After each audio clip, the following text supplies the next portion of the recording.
여러분 안녕하십니까? 8월 4일 월요일 KBS 아메리칸 뉴스입니다.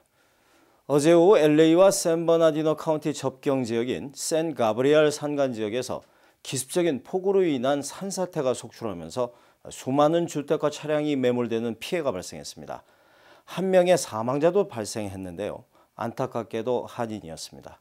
윤범수 기자의 보도입니다. LA와 샌 버나디노 카운티가 맞닿아 있는 마운틴 발디 산간 지역. 어제 4에서 5인치의 집중 호우가 내리면서 발생한 엄청난 양의 진흙 덩어리가 마을을 덮쳤습니다. 순식간에 집과 자동차가 매몰되면서 수백 명의 주민들이 긴급히 대피했고 미처 빠져나오지 못한 사람들은 헬기로 구출됐습니다. Several people were airlifted out, hikers that were airlifted out yesterday. 보다시피 이렇게 진흙 더미가 밀어닥친 마운틴 벌디 산 중턱 마을은 현재 중장비를 동원한 피해 복구 작업이 한창입니다. 피해 발생 다음 날인 오늘 마을은 온통 진흙으로 뒤덮였습니다. 펜스는 무너졌고 자동차들은 떠밀려 내려가거나 깊숙이 파묻혔습니다. 4 or 5 inches in like an hour or two, and just flash flooded. It was insane. Yeah. 피해 현장에는 산 아래 지역 교회와 학교 학생들이 대거 자원봉사자로 나서 매몰된 주택의 피해 복구를 도왔습니다. 한편 이번 폭우로 한 명의 사망자도 발생했는데 한인으로 확인됐습니다. 엘세군도에 거주하는 올해 48살의 한인 이주환 씨는 어제 등산에 나섰다 폭우가 쏟아지자 급히 하산해 주차해 놓은 차를 타고 피해 지역을 빠져나가려다 갑자기 급류에 휘말려 차와 함께 계곡으로 추락했습니다.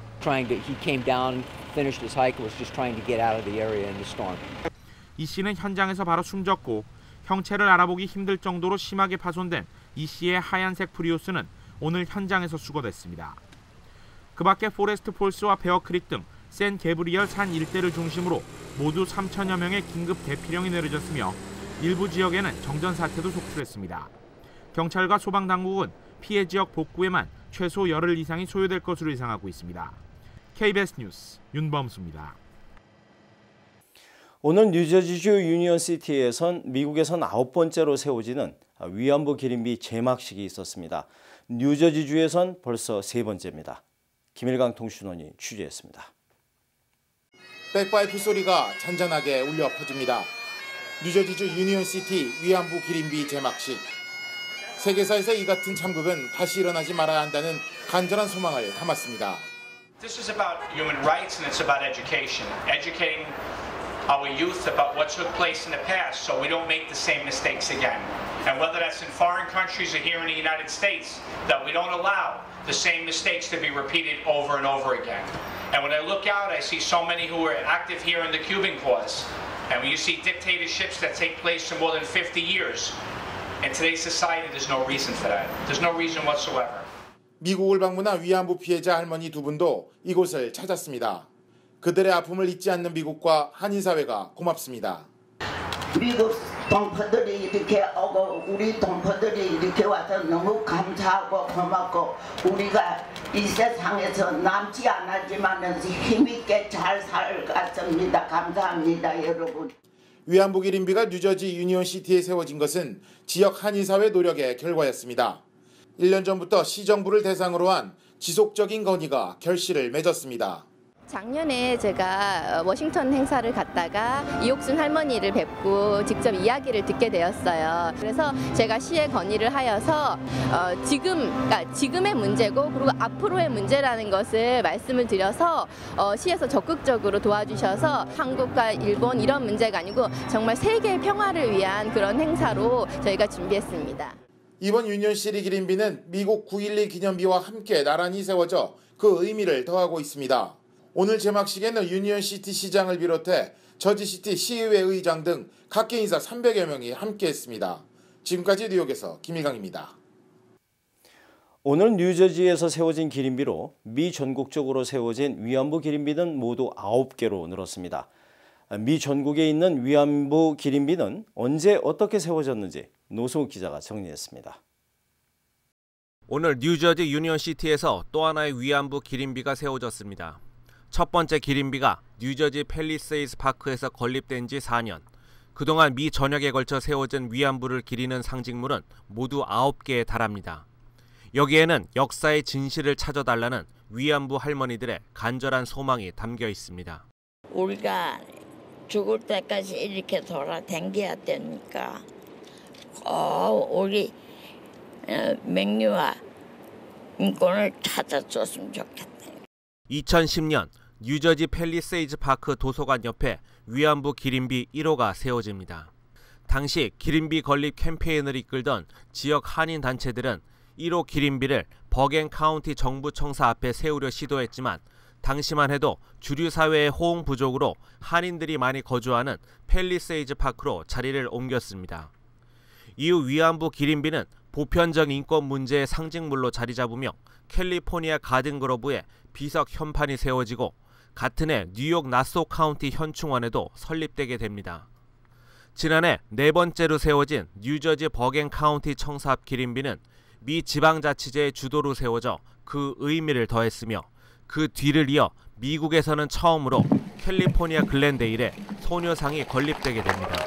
I know that the city is doing the right thing. We stand on the side of history, we stand on the side of truth, and we stand with the Korean population to recognize the comfort women. 올해에도 기린비 건립은 끊이지 않았습니다. 나소 카운티 현충원에는 뉴욕 상하원의 위안부 결의안을 기념하는 2개의 기린비가 추가돼 총 3개의 기린비가 들어섰습니다. 지난 5월에는 버지니아 페어팩스 카운티 청사 앞에 8번째 기린비가 세워졌습니다. 오늘 뉴저지 유니언시티의 기린비는 이래서 9번째 상징물이 된 것입니다. 위안부 기린비는 자칫 역사의 그늘 속으로 사라질 뻔한 일본군 위안부 문제를 전 세계인들에게 알리고 미국의 보편적 인권 회복의 상징으로 세워졌다는데 그 의미가 있습니다. KBS 뉴스 노승욱입니다. 오하이오주 톨리도시 식수에서 독성 물질이 발견돼 수돗물 사용이 금지됐습니다. 40여만 명의 시민들이 식수를 구하기 위해서 현재 동분서주하고 있습니다. 김주원 기자입니다. 오하이오 주 정부가 비상사태를 선포했습니다. 식수에서 독성 물질이 발견돼 식수 사용을 전면 금지했기 때문입니다. 아직까지 이로 인한 인명피해는 없습니다. I want to make sure that I would be comfortable with my family, my daughters, my wife drinking the water. And when I'm comfortable with that, then I think we're in a position of where we can say to the people here in Toledo that we feel good about it. 톨리도시를 비롯한 오하이오주 일부 도시들의 식수원은 1호호. 이 호수에서 맹독성 조류인 마이크로시스틴이 급속도로 번식하면서 주민들의 식수에서 발견됐습니다. 이 물을 끓여서 사용하면 농도가 높아져 오히려 더 위험합니다. 구토와 복통, 고열과 가려움증이 동반됩니다. 현재 주 정부는 수돗물을 이용한 샤워까지도 금지한 상태입니다. We delivered to them the samples that they requested yesterday. They're in the process of doing their qualitative and quantitative analysis. 문제는 도시 기능 자체가 완전히 정지됐다는 데 있습니다. 모든 업소의 식수가 바닥이 났고 식당을 비롯한 모든 사업체들이 문을 닫았습니다. 현재 오하이오주 톨리도시에는 국토방위군이 투입돼 식수를 공급하고 있지만 수요에는 턱없이 부족한 상태입니다. 미 연방 환경보호청 보고에 따르면 이 같은 담수 오염은 오하이오주뿐만 아니라 전국적 차원에서 종종 발생하고 있습니다. KBS 뉴스 김주원입니다.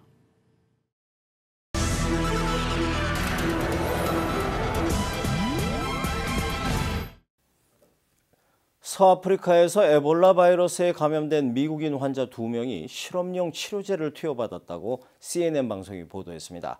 사망자가 887명으로 크게 증가한 가운데 미국 국립보건원은 다음 달부터 백신 임상 실험을 진행하겠다고 밝혔습니다.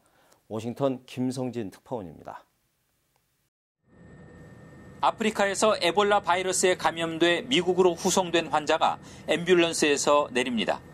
한때 위중한 상태까지 갔지만 실험용 치료제를 투여받고 상태가 호전됐다고 미국 CNN 방송이 보도했습니다. 발병 9일 만에 치료제를 투여받은 환자는 현재는 혼자 샤워를 하고 걸을 수 있을 만큼 호전됐다고 CNN은 전했습니다. 또 다른 환자 한 명도 치료제 투여 후 상태가 다소 호전된 것으로 알려졌습니다. 지맵으로 불리는 신약은 원숭이 실험에서 효능을 보였고 치료제가 없는 상태에서 최후의 조치로 환자에 투여됐습니다. 서아프리카 에볼라 바이러스 감염 사망자가 887명으로 늘어난 가운데 미국 국립보건원은 에볼라 바이러스 백신에 대한 임상 시험을 추진하겠다고 밝혔습니다. We're going to start human trials in September in normal volunteers. And if that looks good, by January we should be able to scale up in its production. 한편 바이러스 확산 우려 속에 미국 수도 워싱턴에서는 오늘부터 아프리카 정상 50여 명이 참석하는 미 아프리카 정상회의가 열리고 있습니다. 미국 방역당국은 참석자 전원에 대해 바이러스 감염 여부를 확인하고 있다고 이곳 언론들이 보도하고 있습니다. 워싱턴에서 KBS 뉴스 김성진입니다. 중국 윈난성을 강타한 지진 피해의 규모가 계속 늘고 있습니다. 사망 또 실종자가 400명에 달했고 건물 수만 채가 무너졌습니다. 진입도로까지 대부분 끊겨 구조 작업은 더디게 진행되고 있습니다. 원난 지역 지진 현장에서 박정호 특파원입니다. 공중에서 내려다본 진앙지 루덴현은 말 그대로 폐허입니다. 지진으로 산사태가 잇따르면서 루덴현으로 들어가는 도로는 대부분 끊겼습니다. 주택 6만여 채가 무너지거나 부서졌고 온전한 집을 찾아보기 어렵습니다. 要是说到2、3级花们，这房子特别晃晃，你们就头起来了。我是掉夫妇们，我就慌嘛，我就车上给拉嘛，我说快点地的跑出去没，跑出去没，好像就拉住了30个。 사망자는 계속 늘어나 400명에 이르고 1,800여 명이 다쳤습니다. 하지만 아직 구조의 손길이 미치지 못한 곳도 많아서 사상자 수는 더 늘어날 것으로 우려됩니다. 3만 명에 가까운 이재민들은 전기도 수돗물도 없는 천막에서 불안한 시간을 보내고 있습니다. 前面山了嘛，在地震了嘛，已经全部坏了，大石头全部全堵在路上，用机盖已经无法打通了，需要用炸柴把它打通的就是把生命打通。 기적 같은 구조 소식도 있습니다. 루덴현의 한 농민 부부는 호미와 곡괭이 등으로 무너진 집안에 있던 자녀 4명을 구했고 5살 난 남자아이가 흙더미 속에서 구조된 소식 등은 슬픔에 빠진 중국인들에게 용기를 주고 있습니다. 지진 발생 72시간이 지나면 매몰자의 생존율이 크게 떨어지는 만큼 중국 정부는 오늘과 내일 총력을 다해 생존자 구조에 나설 계획입니다. 지진 현장인 루덴현에서 KBS 뉴스 박정호입니다. 이스라엘군이 이번엔 난민촌을 폭격해 사상자가 속출했습니다. 이스라엘군은 가자 일부 지역에 한때 임시 휴전을 선포하기도 했지만 라파 국경 지역에 대한 공습은 이어갔습니다. 복창현 특파원입니다. 한 달 가까이 이어진 공습으로 폐허로 변해버린 가자 지구. 공습은 난민촌과 주택가 등지에도 이어져 어린이 등 사상자가 속출했습니다. 늘어나는 민간인 피해로 국제사회 비난 여론이 일자 이스라엘군은 가자 일부 지역에 7시간 휴전을 선포하기도 했습니다. 그러나 하마스의 땅굴 파괴를 위해 라파 국경 인근에 대한 공습은 계속됐습니다. خرق الاحتلال الإسرائيلي للتهدئة المعلنة من طرفه من خلال استهداف حوائل فلسطينية ومنازل سكنية. 이스라엘은 가자 지구에 대한 통제권을 유엔에 넘기는 방안을 검토해야 한다고 주장하기도 했습니다. 난민 대피소인 유엔 학교 공격으로 국제사회의 비난도 이어지고 있습니다. We vigorously condemned this attack because we had notified the Israeli army 33 times about the fact that there were people at this shelter, this school. 동예루살렘에서는 굴착기 한 대가 버스로 돌진해 이스라엘 주민 6명이 숨지거나 다쳤습니다. 이스라엘 경찰은 굴착기 운전자를 현장에서 사살했다며 팔레스타인과 연관된 테러 사건이라고 밝혔습니다. KBS 뉴스 복찬입니다. 월요일 밤 KBS 아메리카 뉴스를 마칩니다. 시청해 주신 여러분 고맙습니다.